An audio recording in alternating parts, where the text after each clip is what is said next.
Bonjour à toutes et à tous, bienvenue sur Awalas TV, nouveau numéro de Sans frontières avec mes invités. Bien évidemment, on va revenir sur cette Algérie, cette révolution algérienne. C'était inimaginable, spectaculaire, grandiose. Il y a un an, jour pour jour, on est le 22 février précisément, le destin de l'Algérie basculait. Les premiers pas sont partis de Kherata, puis Khenchra, ce 19 février, des manifestants avait arraché, et piétiné le portrait de Bouteflika qui couvrait une façade d'une mairie. C'était la chute symbolique de ce président, de celui qui a dirigé l'Algérie avec sa fratrie pendant 20 ans.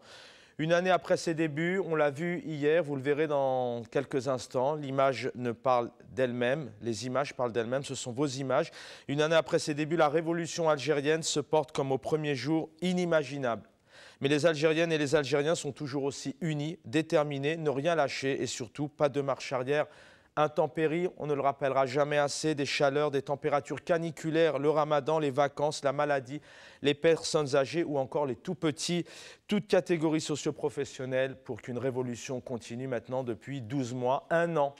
Un an d'espoir et d'amour, un an de détermination et de persévérance, 365 jours de cris, de larmes, de colère et de passion, 9500 heures à marcher, espoir et amour, l'amour certainement pour un pays, pour leur pays, pour notre patrie, l'Algérie, l'espoir de voir un jour une patrie, un peuple, une jeunesse vivre dignement et libre.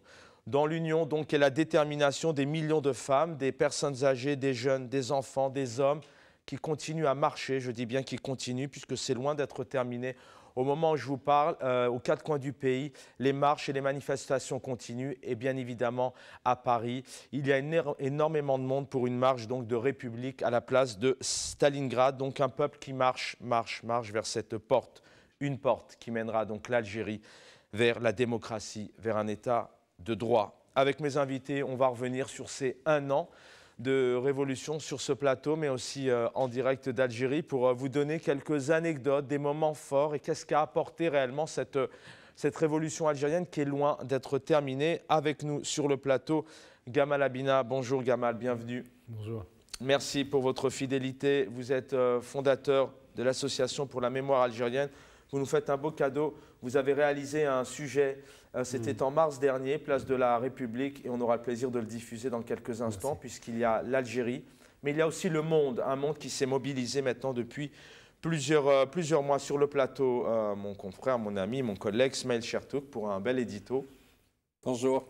Un édito que, je le rappelle, je découvre bien évidemment sur le plateau à chaque fois. Et dans quelques instants, dans une poignée de secondes, on devrait avoir un activiste politique qu'on ne remerciera jamais assez avec le rassemblement Action Jeunesse. C'est Karim Boutata qui s'exprimera dans quelques instants au téléphone. Gamal Abina, les Algériens l'ont fait. Nous sommes le 22 février. C'est cette date symbolique qui d'ailleurs donc a été récupéré par le président de la République puisqu'il décrète une journée nationale. Je dis bien récupéré parce que c'est une journée qui a été créée, improvisée, enfin vous allez m'en parler, par ce peuple, par cette jeunesse. Et c'est une date qui est maintenant ancrée depuis plusieurs mois, depuis le premier jour. Et c'est une date donc qui restera fidèle dans l'histoire algérienne. Mais le président, 12 mois après, donc décrète une journée nationale. Les Algériens l'ont fait, Gamal Abina. Ils l'ont fait, d'ailleurs c'est amusant parce qu'il y a toujours le jeu des chiffres un peu, 22 février 2020, enfin toute une série de chiffres, le 2 apparemment nous porte bonheur, 62 la révolution, et ils l'ont fait de façon inattendue, de façon extraordinaire, de façon pacifique. C'est une vraie leçon qu'on pourrait même donner, parce qu'on parlait beaucoup du pacifisme de Gandhi, mais finalement c'est beaucoup plus fort, parce que ça dure un an. Ils l'ont fait dans des conditions qui étaient inattendues, avec la peur au ventre au départ, parce que c'était ce qui était vendu par rapport à la décennie noire. Cette génération qui a émergé, qui a entraîné avec elle, donc d'abord la jeunesse, puis ensuite les personnes âgées, puis ensuite les handicapés, puis ensuite tous les corps de métier, tout le monde s'y est retrouvé. Et ils ont réussi à nous débarrasser de ce qu'on appelle en Algérie la hogra. En gros, c'est l'humiliation de voir un homme, un chef d'État diminué, qui n'était plus en mesure de pouvoir gouverner et qui était dirigé comme une marionnette par son frère, semble-t-il. Ils ont réussi ce que personne n'attendait, et ça a débuté effectivement, il faut le rappeler quand même, dans le berceau de la révolution algérienne, finalement. Kherata, là où il y a les massacres. Khenchla, immédiatement, ça fait écho par rapport à la zone c'est les Chaouis, quoi. Souvent qui sont très, très révolutionnaires, qui sont très remontés, qui ont retiré le portrait de Bouteflika et la symbolique du portrait qui chute. On ne s'y attendait pas du tout, c'est que moins d'un an après, il finit par réellement chuter. Et pour ma part, ça a été une véritable bouffée d'oxygène parce qu'on a eu le sentiment vraiment que ce pays était amorphe, avec un peuple amorphe. Ils ont démontré le contraire. J'ai un trou de mémoire, mais il ne faut pas oublier que Alger était interdite aux manifestations pendant plusieurs années. Encore une fois, c'est aussi ça, c'est qu'avec cette révolution, on retrouve la citoyenneté, on se libère, même si, encore une fois, voilà, d'ailleurs, je voulais vous montrer aussi un des t-shirts qui a fait la une de cette année, liberté, égalité dégagée, le pouvoir au peuple, c'est encore des slogans qu'on retrouve tous les jours. La population a retrouvé sa citoyenneté, a retrouvé sa liberté, et puis de dire maintenant on sort, on manifeste. Pendant des années, c'était couvre-feu, on n'avait pas le droit de sortir. Enfin, c'est... Un seul héros, le peuple, c'était ce slogan qu'on avait vu sur les murs après la Révolution, enfin au moment de la consécration de la Révolution. D'ailleurs, c'est le titre de votre sujet. Absolument, oui, je voulais absolument remettre ça en avant parce qu'évidemment, on avait oublié qu'il y avait un peuple en Algérie, on a eu le sentiment qu'il y avait une sorte d'oligarchie, d'oligarchie vieillissante qui devenait une gérontocratie et qui ne s'occupait que d'elle-même, qui n'avait rien à faire du peuple. Et ce qui était extraordinaire, effectivement, vous avez bien fait de le souligner, c'est qu'il était interdit de manifester dans toute l'Algérie au départ. Il y a eu une baisse de pression, une levée de couvre-feu, puisque c'était littéralement un couvre-feu qui était instauré là-bas, qui a permis à quelques Algériens de commencer à manifester. Il y a eu la révolution, enfin les fameuses révolutions arabes qui ont un peu ouvert la porte, mais finalement elle a été refermée très vite. Et on se rend compte que la porte de la peur a été forcée. Et quand vous dites qu'ils ont récupéré une citoyenneté, ils l'ont pris par la force. Ils ont imposé la récupération de cette citoyenneté qui avait été confisquée. Puis il faut se rappeler quand même, l'Algérie, c'était quand même la révolution par le peuple, pour le peuple, populaire. Bref, on avait tous ces slogans qui étaient beaux. Dans les faits, c'était une direction politique qui était verrouillée et qui ne s'intéressait vraiment pas à, j'ai envie de dire, je prends un exemple tout bête, le prix des billets d'avion, ce qui est quand même inique, extrêmement cher. Encore une fois, on revient sur la question de se dire, le peuple, on s'en sépare un peu. La question de la dignité, je veux dire, un président qui est dans un tel état, présenté comme président d'une nation jeune, on a un problème. La question de l'économie et de la rente qui est utilisée à des fins privées, on s'est rendu compte avec les procès qu'il y a beaucoup de voleurs. À part le peuple, qu'est-ce qu'on peut retenir? C'est vrai que vous parlez de ce président, Bouteflika. C'est vrai que pour un pays dans les années 2000, 2005, 2010, 2015, 2020, on impose, on inflige cette douloureuse... les Algériens ont été meurtris d'abord de voir leur président, malheureusement... donc qui subit un AVC, alors ça bien évidemment on le souhaite à personne et on a toujours souhaité que le président en tant qu'homme aille de mieux en mieux, mais quand on sait que Mitterrand, si je ne me trompe pas, a démissionné à l'époque pour des raisons de santé, enfin on a vu des chefs d'État à un moment donné. Mitterrand il n'avait pas cédé sa place. Jamais. Il n'avait pas cédé sa place. Il a menti en 80 sur son arrivée au pouvoir, il avait un cancer de la prostate, et il a tenu pendant 14 ans de mandature sans jamais rien céder. Il est parti en 80. Enfin, il était plutôt dans un état. Enfin, le but, c'est pas de parler plus des. Non, mais il est caché. Mais oui, il est caché, mais j'ai envie de dire qu'il était dans un état. Mais je crois qu'il n'a pas terminé son mandat. Si, il a terminé, il a terminé jusqu'au bout. En juin 95, il était élu Chirac. Moi, je suis un peu... Et puis après, lui, il est mort tranquillement quelques mois après. Mais Mitterrand a caché sa maladie, a menti sur son état de santé. C'est vraiment, pour le coup, le rapport est intéressant parce que Mitterrand, ça se voyait pas sur lui. On voyait qu'il était affaibli. Mais oui, il tenait en tout cas. Voilà. Là, on parle d'un président qui a été attaqué au niveau d'un AVC qui ne s'est pas exprimé pendant 7 ans. Et c'est vrai que ça, les Algériens l'ont mal pris. Mais moi, je parle d'une indignité. Il ne faut jamais perdre de vue qu'il y a des gens qui allaient le voir et disaient qu'il était en parfait état. C'était extraordinaire quand même, cette honte. Je parle de Valls, je ne vais pas faire une collection de tous ceux qui lui ont rendu visite, comme Hollande. Je veux dire, dans leur tête, il est super vif, il joue aux échecs, quoi. Alors qu'en vérité, il était incapable de diriger.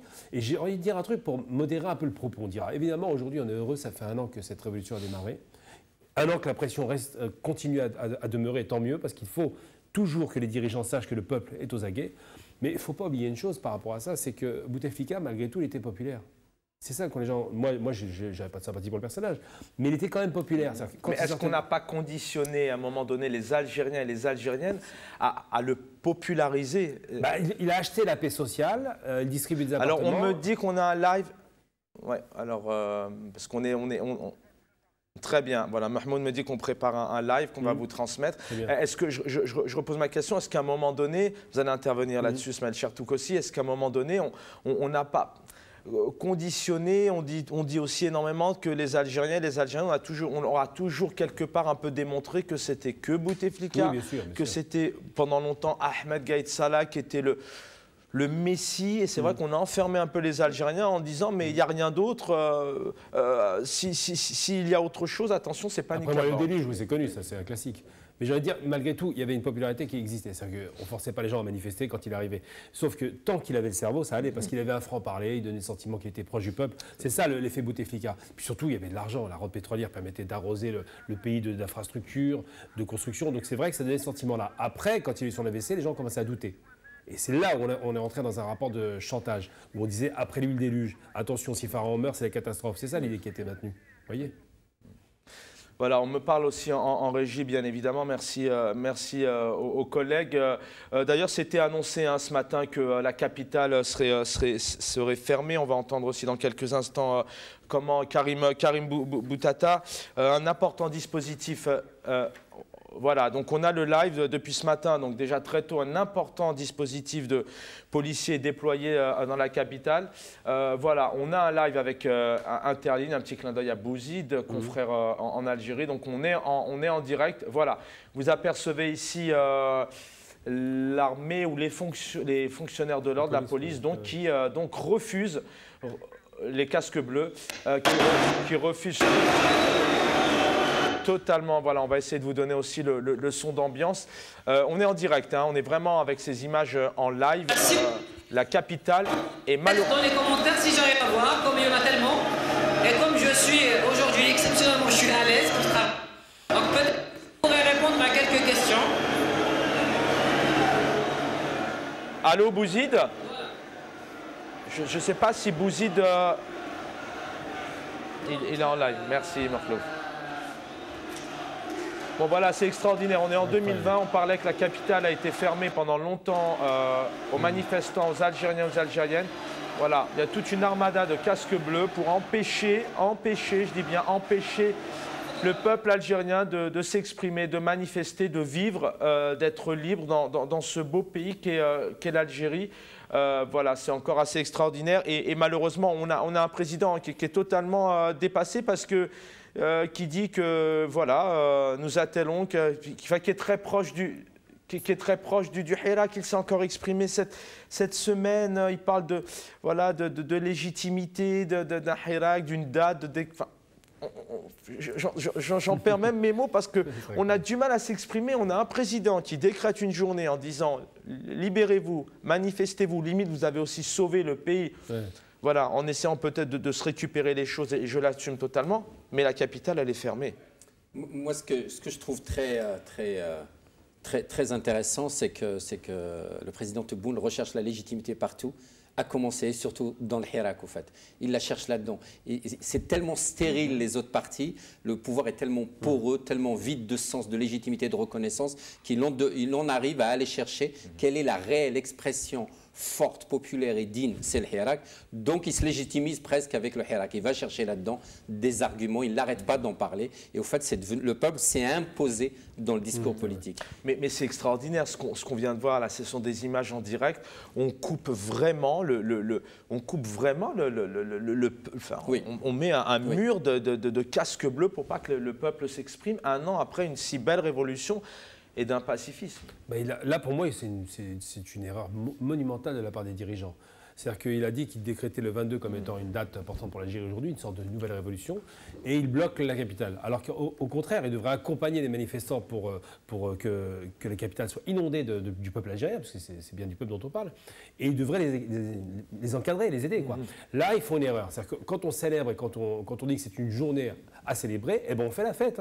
Et s'il voulait une légitimité, il aurait dû faire cet accompagnement, parce que jusqu'à maintenant, les Algériens ont montré quelque chose. Mais est-ce que ça, c'est quelque part ne pas donner du grain à moudre, plus de liberté à cette révolution? On a vu pendant un an des intimidations, des élections imposées, ma mémoire flanche, mais il y a eu tellement, enfin toutes les semaines, c'est des choses qui permettent, avec cette capitale bloquée, je pense que demain et dès mardi prochain et dès vendredi, il y aura plus de monde. Il relance la machine, il attend. Il aurait dû laisser. Est-ce que ce n'est pas volontaire quelque part, ça? Je ne sais pas. Non, je pense pas. Sincèrement, il vient de nommer un ministre de 26 ans.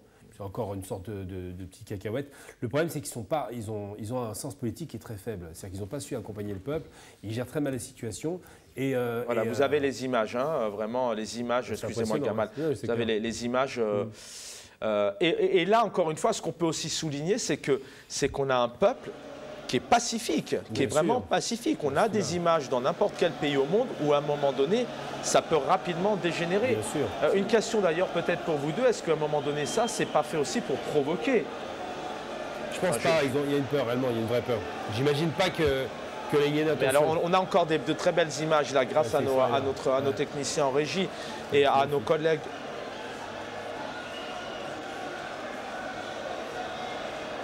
Donc là c'est des images de Khandrani exactement. Khaled Drani, c'est un journaliste connu, un collègue. Khaled Drareni, d'ailleurs Khaled Drareni, pardon, qui a été à un moment donné, si je ne me trompe pas, arrêté pendant quelques heures. Ça n'a pas duré longtemps. Mais... Voilà, ça, on reste vraiment bouche bée. Mais moi, je pense que l'analyse peut être bonne en disant on met comme ça une armada de casques bleus pour essayer de générer et de montrer que ce peuple, même s'il l'a montré, enfin, on sait très bien que mettre des forces de l'ordre, on peut à tout moment sortir un peu de ses gonds. Bien sûr, je crois vraiment que ce régime est perdu face à la révolution populaire. Je crois qu'il est vraiment pour la première fois face à un élément qu'il n'arrive pas à contrôler, qu'il n'arrive pas à contenir, qu'il n'arrive pas à récupérer, qu'il n'arrive pas à pervertir. C'est ça qu'il a essayé toutes ses cartes avec énormément de moyens, il n'y arrive pas et il continue. Et une année après, je pense que le peuple algérien a démenti l'ensemble des points. On le disait violent, il a démontré son pacifisme d'une façon extrêmement forte. On le disait complètement, on dit beaucoup des Algériens qui sont empreints de lassitude. Et au fait, ils ont montré une patience... ou de fatalisme. Exactement, on nous dit même, voilà, vraiment taxé d'un certain fatalisme, alors que là, on fait preuve d'une patience phénoménale. Et on disait le peuple vide de toute conscience politique, alors que là, on se rend compte que le peuple algérien a démontré un éveil, une conscience politique extrêmement élaborée. Donc, au fait, tous les points sur lesquels on pouvait attendre, et le peuple, il n'en est pas là. Et donc, le régime qui, lui, connaît très, très mal, n'a jamais connu ce peuple, il est dépassé, il est véritablement dépassé. Voilà, Tebboune qui s'est exprimé lors d'un entretien face à une presse, encore une fois, une presse qui malheureusement ne parle pas de ces images, et c'est malheureux aussi en Algérie, et qui disait, donc ça a été diffusé jeudi soir, en disant nous y attelons, car je me suis engagé personnellement à réaliser l'ensemble des revendications. Je crois que ce n'est pas le cas du tout. Est-ce que par hasard nous avons réussi à joindre Karim Boutata? Oui, bonjour Karim. Bonjour à vous tous, bonjour à tous les téléspectateurs de Awara TV.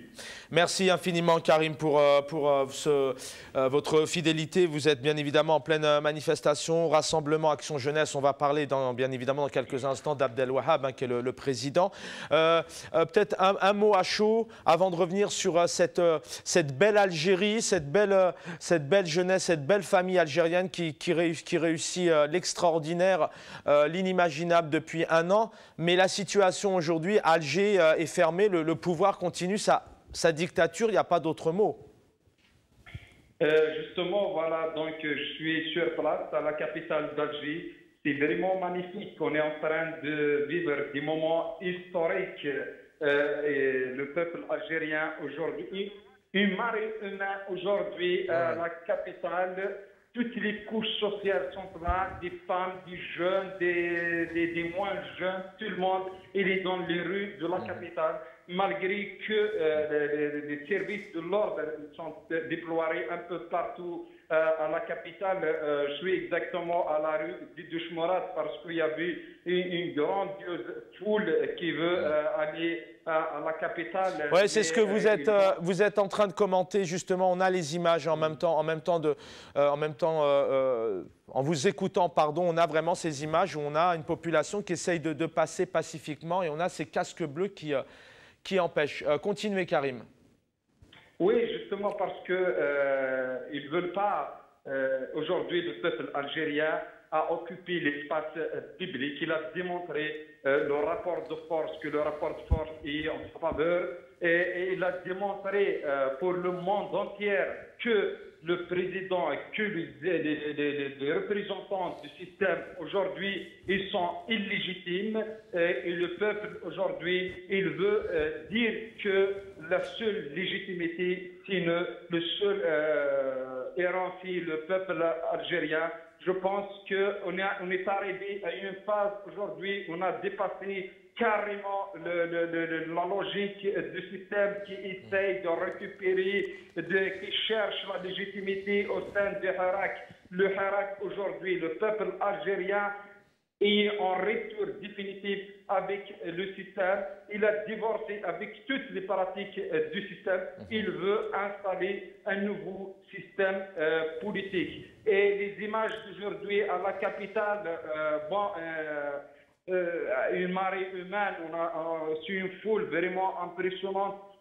Quand on voit le peuple, on peut dire qu'aujourd'hui, le peuple algérien, il a réaffirmé sa détermination d'aller jusqu'au bout dans son combat pour la liberté, pour libérer l'Algérie, pour installer un nouveau système civil, parce qu'il a dévoilé pas mal de choses sur la nature du système algérien, un système militaire qui se cache toujours, qui nous met toujours une façade civile. Aujourd'hui, les élections de 12 sont illégitimes. Le chef d'État actuel, il n'a que 5 lignes devant la volonté populaire. Donc, je peux dire que les Algériens, ils peuvent pas faire la marche arrière.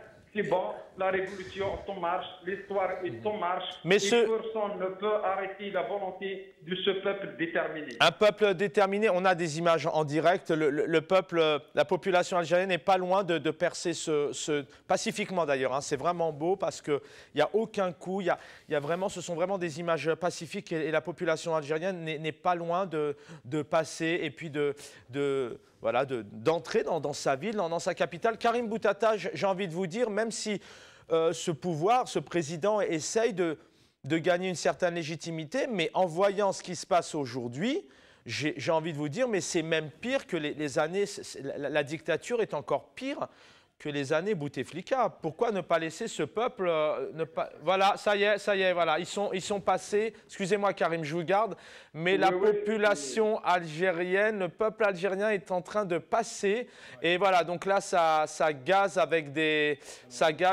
canons à eau pour disperser, ça gaze avec avec de l'eau chaude en plus, voilà, alors c'est pour vous dire, avec de l'eau chaude, alors c'est incroyable, on me dit en régie de l'eau chaude et ça me fait chaud, ça me fait froid dans le dos parce que ça rappelle malheureusement certaines images et certaines méthodes d'une période assez difficile de notre société. Et voilà, j'ai envie de vous dire, Karim Bouttata, mais c'est pire, on est en 2020, un an de révolution et on a un pouvoir toujours aussi dictat dans une dictature. Ouais, et là, ils sont en train de les... voilà, donc les forces... les manifestants sont au sol et on voit des casques bleus, les forces de l'ordre algériennes en train de tabasser, hein, voilà, d'intervenir, de tenter de créer une violence. Mais on voit encore une fois que c'est beau parce qu'on voit à la fois une population algérienne qui reste tout de même à sa place, hein, et qui ne répond pas par la violence, et ça, c'est unique. On sait que dans certains pays, on l'a vu malheureusement avec certains manifestants, dans le cadre de certaines manifestations, notamment à Paris. Voilà, on a un peuple vraiment pacifique, grandiose, hors norme, malgré les canons à eau d'eau chaude, je rappelle. Malgré la répression, malgré la violence physique, le peuple algérien reste pacifique parce qu'on a bien compris que le peuple algérien, il y a des centaines et des centaines et des centaines de milliers d'Algériens. Si vraiment ils veulent forcer, à mon sens, ils passent sans aucun problème. Karim Bouttata, je repose ma question. J'ai l'impression que cette dictature, cette répression, elle est encore beaucoup plus violente, beaucoup plus forte que les années Bouteflika. Oui, certainement, parce qu'aujourd'hui, on est en 2020. La société algérienne, le peuple algérien a évolué sur tous les plans. Je pense que même sur le plan de conscience, il y avait une prise de conscience. Le problème, c'est le système qui n'a pas évolué, qui n'a pas avancé. Il est toujours dans ses pratiques traditionnelles. Et il a un seul créneau de répondre à la population à chaque fois depuis 62 aujourd'hui. Et le répond par la répression.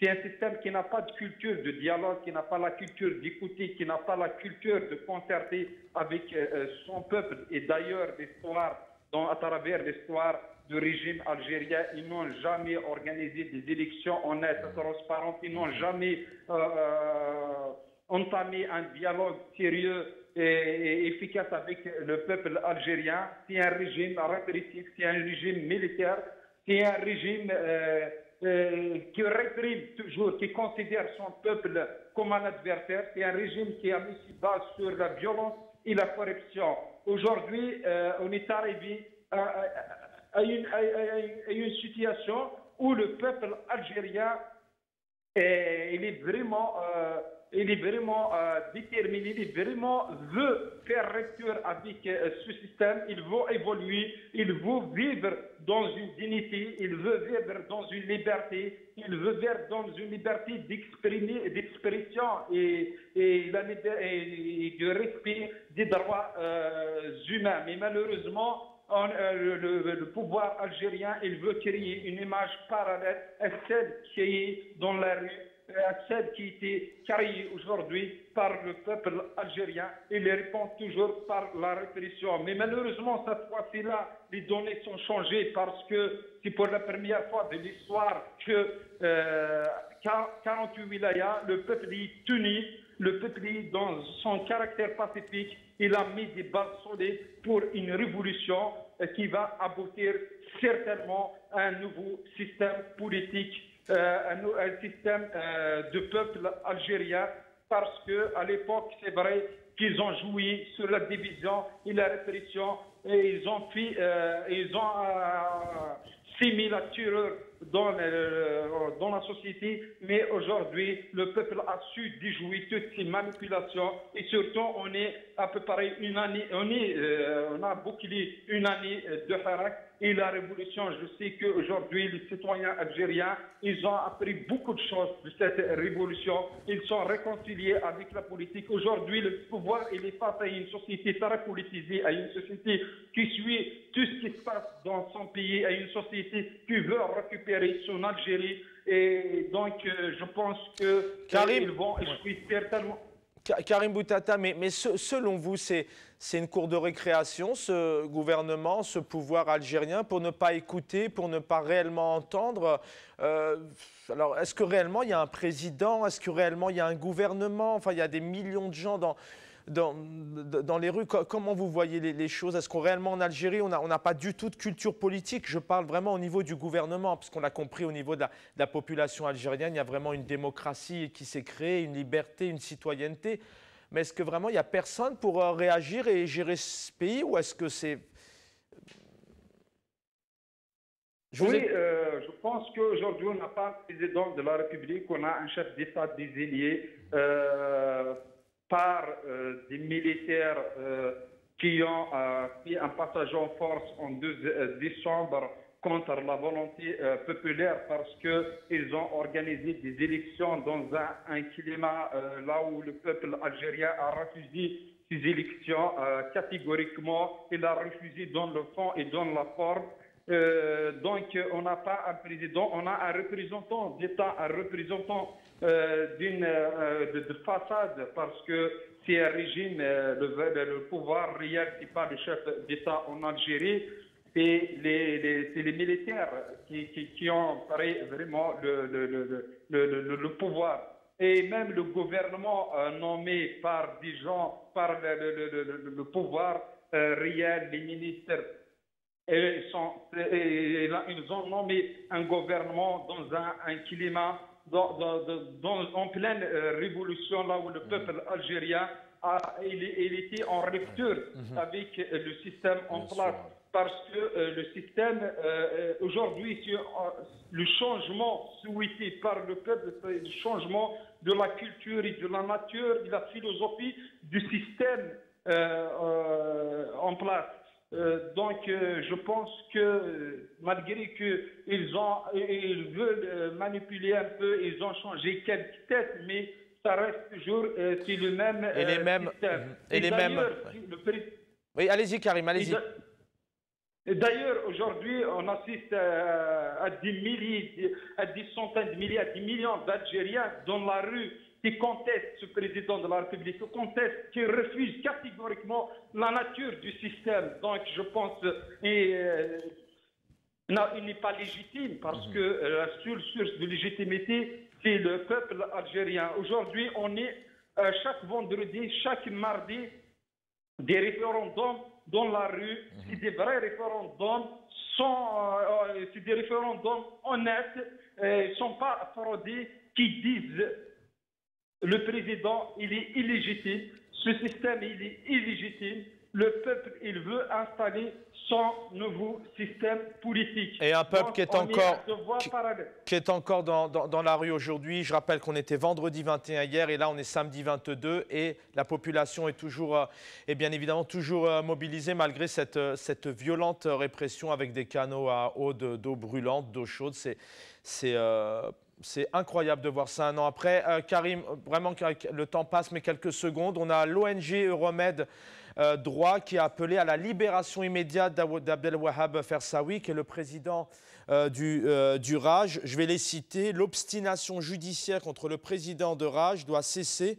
Abdelwahab Fersaoui n'a fait qu'exercer son droit à s'exprimer pacifiquement. Nous demandons sa libération immédiate. Peut-être quelques mots sur le président du RAJ. D'abord, comment va-t-il? Et puis, la mobilisation continue pour sa sortie. Oui, exactement, Abdelwahab Fersaoui. Et hier, j'ai vu son avocat. Il va bien sur le plan moral et il suit toujours à travers ses avocats l'évolution de la révolution algérienne. Il est très content pour cette mobilisation. C'est quelqu'un qui envoie toujours des messages pour continuer dans le cadre pacifique unitaire de la révolution algérienne. C'est un acteur de la société civile, c'est un président d'une organisation, d'une association qui milite pour la citoyenneté, pour les droits de l'homme, pour les libertés fondamentales. C'est un militant politique, c'est clair, son incarcération, son arrestation, comme les autres détenus, l'encontre Karim Tambou, Biafodel Boumela, les jeunes militants en 2020. En Algérie, il y a toujours des détenus politiques. Donc, je pense le système est arrivé à sa fin. Il joue ses dernières cartes. On demande vraiment la libération d'Abdelwahab Fersaoui et tous les autres détenus d'opinion. Mais je pense que ces détenus, ils sont libres d'esprit, malgré qu'ils sont en prison, malgré Abdelwahab, il est encore en prison, mais il est acquitté par le peuple algérien. C'est une question de temps, parce que la révolution, j'en suis sûr, qui va aboutir, qui va s'en finir avec ces pratiques-là. Merci Karim Boutata, merci infiniment pour le temps que vous prenez. Je sais que vous êtes très pris, très mobilisé. On a une pensée pour Abdelwahab, qui est le président du RAJ. Alors, on a des images en direct. Bien évidemment, à tout moment, on peut interrompre. Mais ce que je vous propose quand même, c'est de faire honneur aussi au travail des militants, notamment Gamal Abina, qui nous fait l'honneur d'être présent encore une fois aujourd'hui. Il a réalisé donc au mois de mars, c'est à peine un mois après le début de cette révolution, un petit sujet, vous allez voir, c'est à Paris. Et c'est important aussi de parler de cette diaspora, parce que cette diaspora, elle est aussi en France et dans le monde entier. D'ailleurs, en fin de sujet, vous allez voir un texte, vous avez largement le temps de le lire. Je vous invite vraiment à le lire.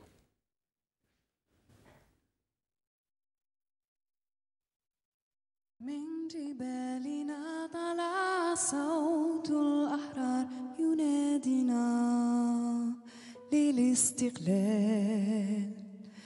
من جبالنا طلع صوت الأحرار ينادينا للاستقلال.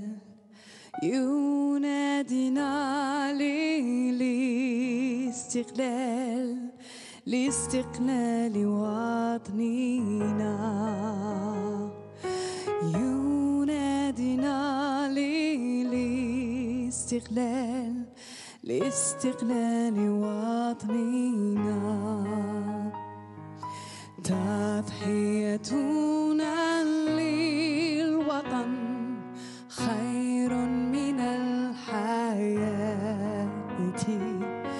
أضحي بحياتي وبمالي عليك.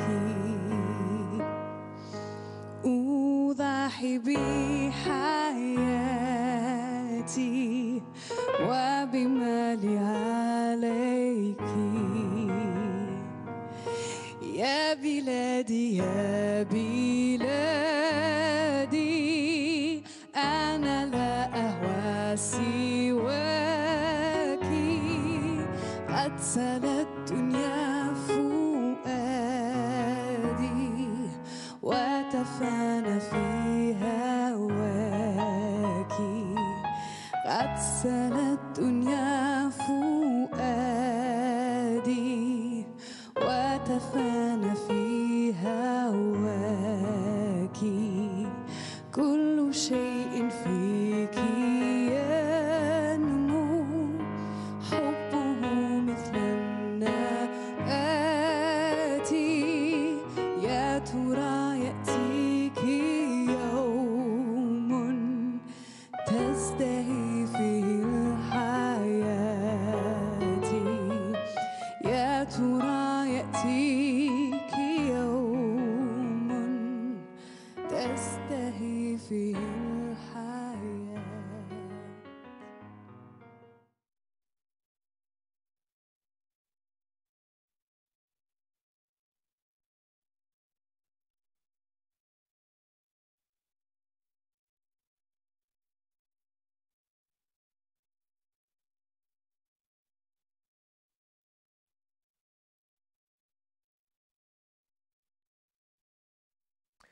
Voilà un très beau cadeau signé Gamal Abina, qui est notre invité sur le plateau. Je vous invite à aller sur sa page YouTube et à partager au maximum. Merci pour ce beau cadeau. D'abord, il y a beaucoup d'émotions. On retient cela. Et je veux dire que c'est magnifique parce que ça tombe en plus à pic quand on voit ces images, il y a quelques secondes, que je vous remontrerai puisqu'elles sont déjà prêtes en régie de cette répression. Ça ne fait que du bien de voir le peuple, le seul héros. Bah, celle qui a interprété la chanson, c'est Linda Blues. Donc, c'est une version de jazz de Minji Bellina, qui est pour moi un des plus beaux chants révolutionnaires en vérité. Devant Kassamen, à mon sens, c'est ce qui me fait le plus de. C'est ce qui me rend le plus enfin, ça touche mon émotion dans la mesure où d'abord, je suis un peu artiste et puis au-delà de ça, parce que ça me rappelle mon père, Allah Rahmou, qui est mort.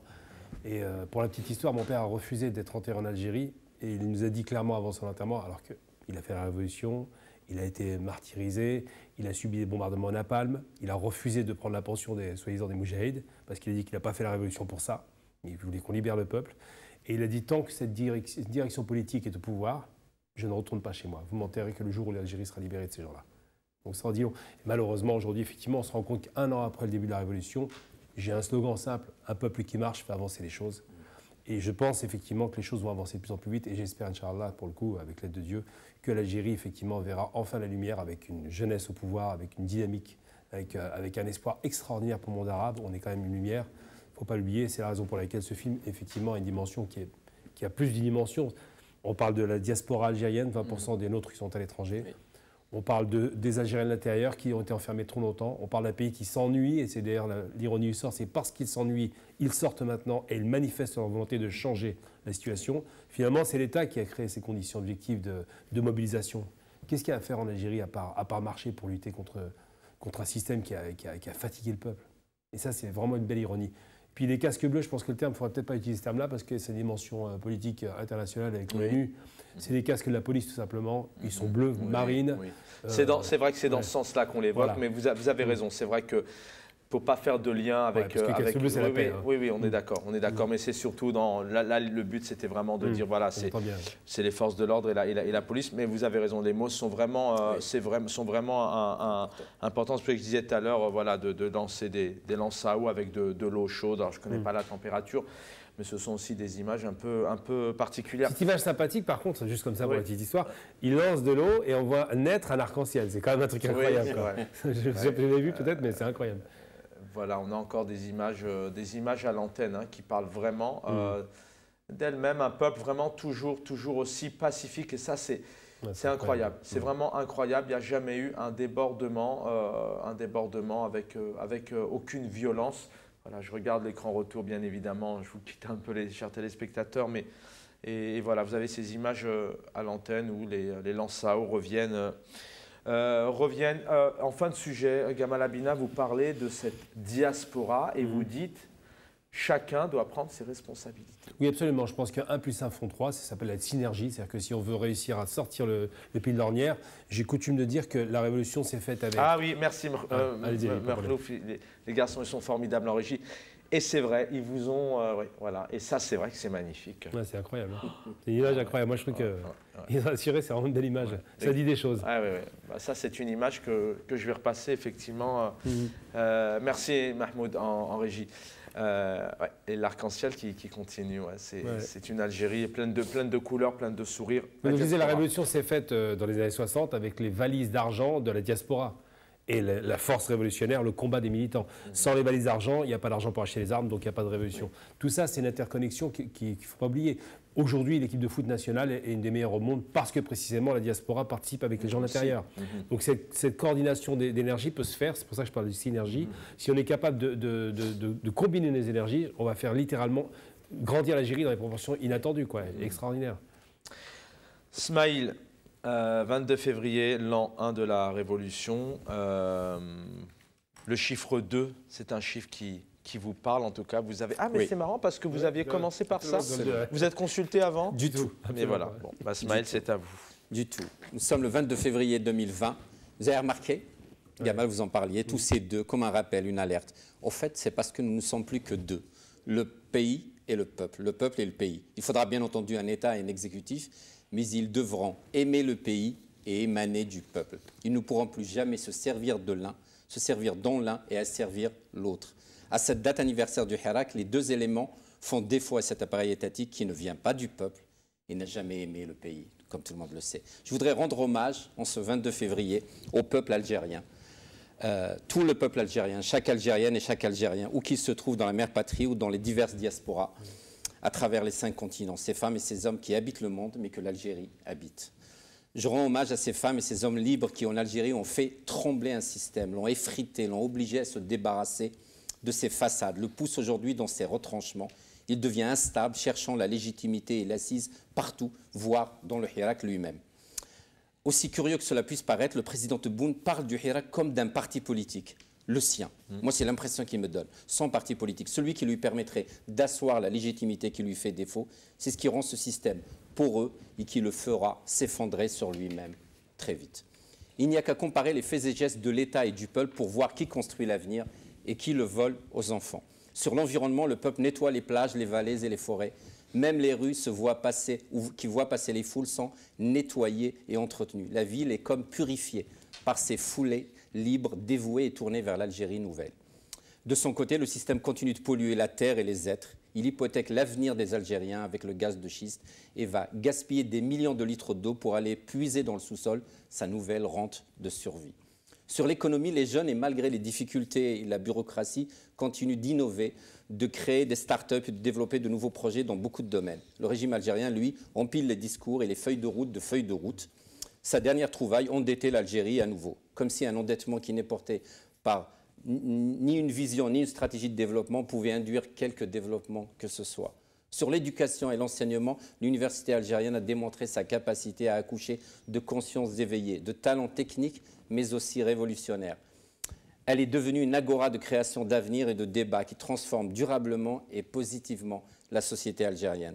A l'inverse, l'éducation construite par ce système qui se joue de nos enfants est empreinte de déperdition scolaire, de fraude dans les examens et de baisse de niveau de générations qui sont pourtant l'avenir du pays. S'agissant des paradigmes, celui du Hirak, c'est l'école de l'intelligence et de la projection à long terme, basée sur une bonne interprétation de l'histoire. Côté système, l'esprit est celui de l'école sécuritaire qui a géré l'Algérie et qui a été éduquée à l'opportunisme et à l'ultra court terme.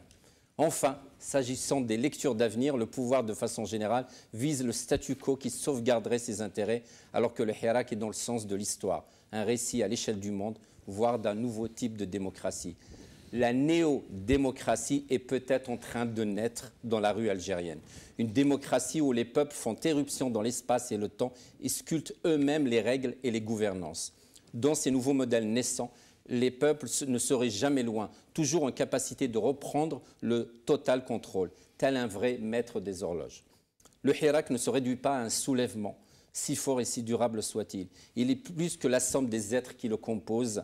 Il a une existence et une énergie propre avec tant de degrés de liberté qu'il en devient insaisissable, comme un être à part, sans filiation, sans représentant. Le pouvoir algérien ne peut pas mieux rêver, en vrai, que d'avoir un interlocuteur. Il pourrait même le susciter, car la création de leaders, ses équipes savent faire. Comme il maîtrise la fabrique de partis politiques et le contrôle de groupes. La maîtrise ou domestication de tout un peuple qui se donne à voir et à entendre au grand jour, ça, ils ne savent pas faire. Ce régime est perdu face à cet orni, objet révolutionnaire non identifié. Ah, c'est pas mal ça, vous l'avez inventé, Smaïl. Complètement. Moi, je vais le garder. Un orni que tout le monde attendait, mais que personne n'avait prédit.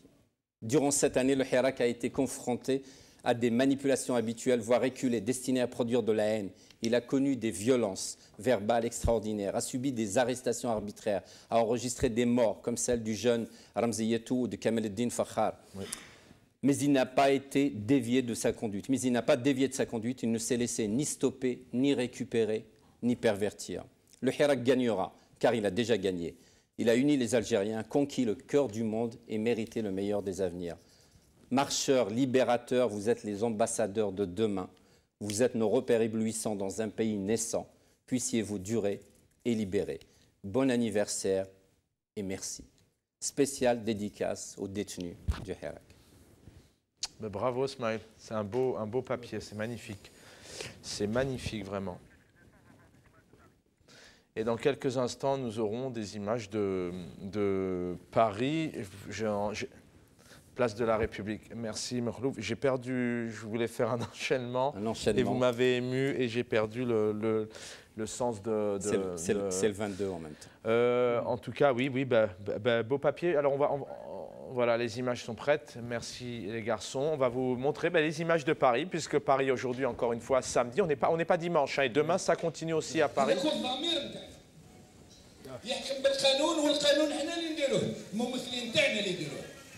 Ce sont nos représentants au niveau du pouvoir législatif, les représentants au pouvoir exécutif, les hakmin al-doula ou al-hukuma,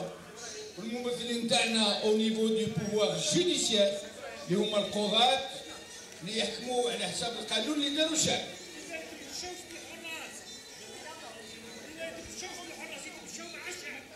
هنا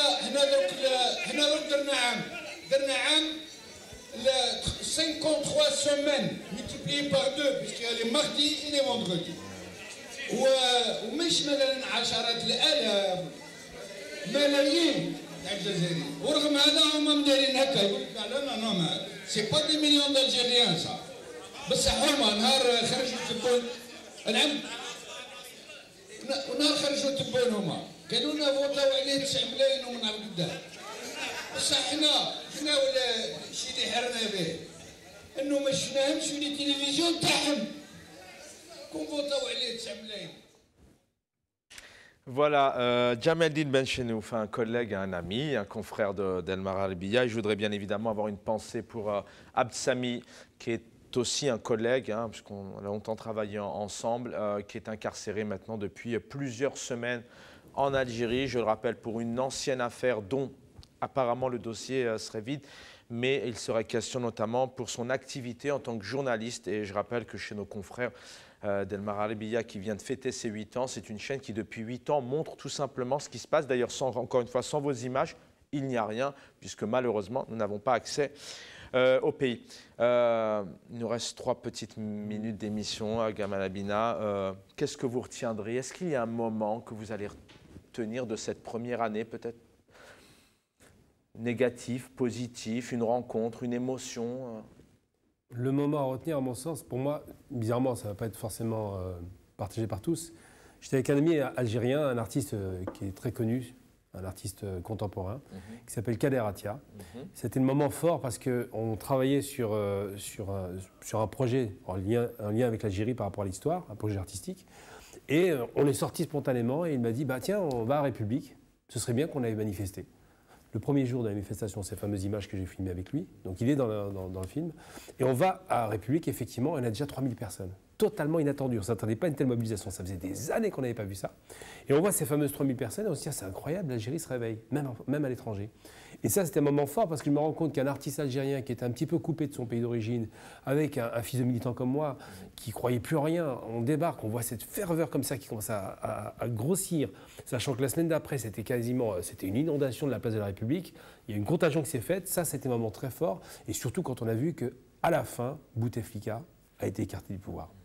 C'est-à-dire que la pression populaire a fonctionné, c'est la première des victoires. Une révolution donc, qui est bien évidemment pendant un an a fait pression, peu importe les intimidations, peu importe la répression. Et il y a énormément de choses qui resteront de positif pendant un an. 30 secondes de message pour ces un an. Moi, il y a deux choses que je voudrais dire qui m'ont marqué aujourd'hui et dans l'histoire du Hirak. Aujourd'hui, c'était l'image qu'on avait là d'Alger. J'ai l'impression que d'un côté, il y a une jeunesse, de l'avenir, de la conscience, de la démocratie, de la pensée, de l'avenir et un certain nombre de choses. Il y a vraiment deux mains qui se présentent et de l'autre côté, il y a de l'eau chaude. Voilà ce que cet État oppose. Et la deuxième chose, c'est, on parlait de diaspora du Hirak et tout le monde est important. Moi, c'est une image, c'est un objet que j'ai chez moi. C'est une des premières manifestations à la place de la République à Paris. On avait une grande feuille de papier par terre sur laquelle des enfants, des adultes avaient dessiné, écrit des choses. En partant, j'avais déroulé cette feuille et je la garde chez moi.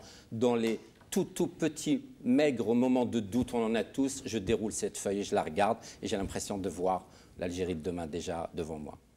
Merci à tous les deux. Merci Gamal Abina et merci Smaïl Chertouk. Karim Boutata, merci infiniment d'avoir été aussi avec nous pour nous faire vivre ces images. La différence peut-être entre les adultes et les enfants, c'est que les enfants rêvent et ne vivent pas. Ils rêvent tout simplement en étant enfants et je crois que moi ce que je garderai aussi c'est cette famille algérienne avec tous ces enfants qui scandent, qui crient, qui veulent une liberté, une dignité et c'est ce qu'ils souhaitent maintenant depuis plusieurs mois. Le jour est proche, le jour viendra, l'Algérie retrouvera la plus belle chose qui puisse exister, c'est tout simplement la vie. Merci aux garçons en régie de m'avoir accompagné techniquement. Les réseaux sociaux, c'était une très belle émission, merci infiniment Gamal Abina d'avoir été avec nous, merci pour ce beau cadeau. Les réseaux sociaux, la page Facebook. J'aimerais qu'on termine par ces images de répression qu'on a vues tout à l'heure. Je sais que Mahmoud les a déjà préparées. Voilà, pour vous montrer vraiment comme quoi, malheureusement, un an après la Révolution, le pouvoir est toujours présent pour de la répression et ne pas ouvrir cette belle capitale et continuer à laisser cet élan et cette jeunesse se libérer, manifester. Mais vous allez voir, malheureusement, mais il y a cet arc-en-ciel plein d'espoir et de couleurs.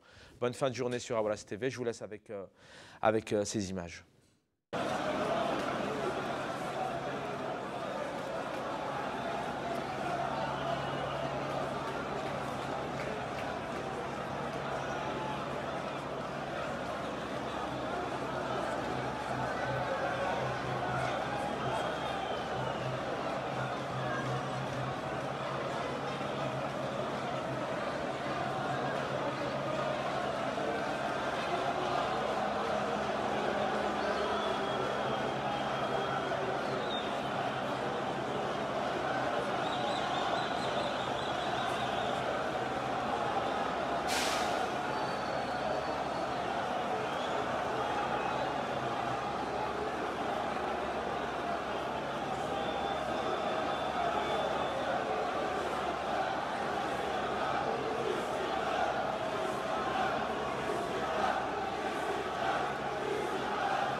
Bien sûr, bien sûr. Action, action.